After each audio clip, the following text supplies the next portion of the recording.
Brian Williams' Misremembers, and other tall tales.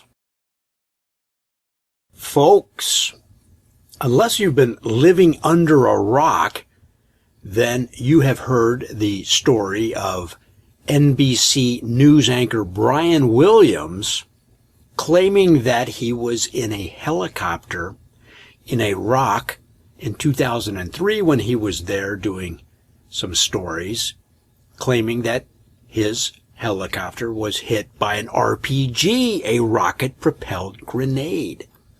And as it turns out, he was not in a helicopter that was hit by an RPG. He was in a helicopter that was following a helicopter that was actually hit. And the problem is that he's told this story many times on the David Letterman show, with Alec Baldwin on his podcast, and several other times. Well, he apologized on air, said that he misremembered, and left it at that.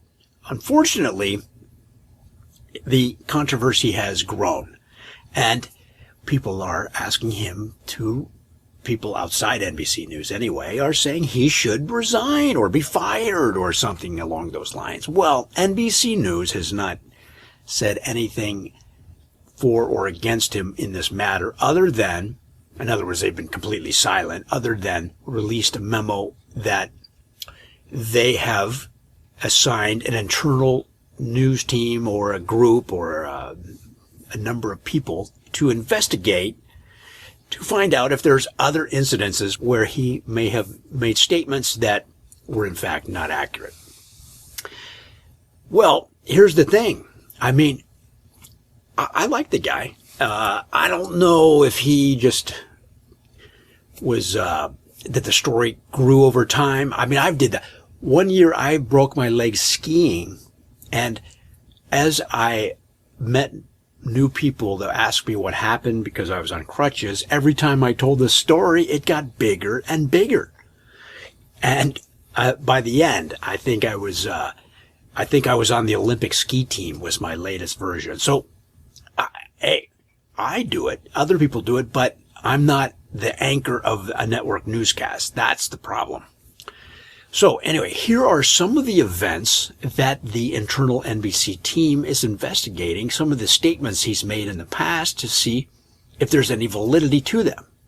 For example, during a tribute to the American military, Mr. Williams claimed that he was in the same tank with General Patton as Patton and other military units swept through Europe in the Western Allied invasion of Germany, which hastened Germany's surrender and the end of World War II. In an interview with a descendant of Orville Wright, Mr. Williams claimed that he was actually on that first flight that Orville took, which began the age of flight. And the descendant simply said, well, first of all, only one person could fit on that airplane. And Mr. Williams said, well, he was hanging on the back in an attempt to help balance the plane so it didn't get overturned by the strong winds at Kitty Hawk. During a 4th of July special on NBC itself, Mr. Williams claimed that he was one of the signers of the Declaration of Independence.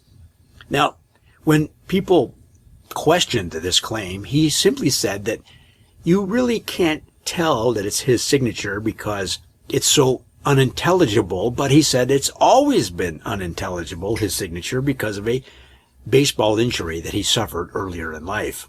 At a 4th of July celebration in 2001 in Philadelphia, Mr. Williams said that he was Benjamin Franklin's assistant when Mr. Franklin discovered electricity. In fact, he says that he was the person that came up with the idea of using a key on the kite because Mr. Franklin wanted to use a bell, a small bell, that was still too heavy to be on the line itself, and that the key being lighter was in fact his innovation and was key to discovering electricity. And finally, at the opening of a public library in 2002, Mr. Williams said that shortly after Gutenberg created the printing press and movable type around 1450, that he was the first person to come up with a daily news broadcast, which he said he did by collating the day's news, printing it, and then reading it on street corners in Strasbourg to a, at the time, still largely illiterate population. As you can imagine, these are some pretty bold claims. And, of course, Mr. Williams has his supporters. While some people don't believe these claims at all, his supporters say that while there's not much evidence to show that these claims are true, there's also not any evidence to show that they are not. You can judge for yourself. Folks, that's all I have for now. Don't forget to comment, like, and subscribe.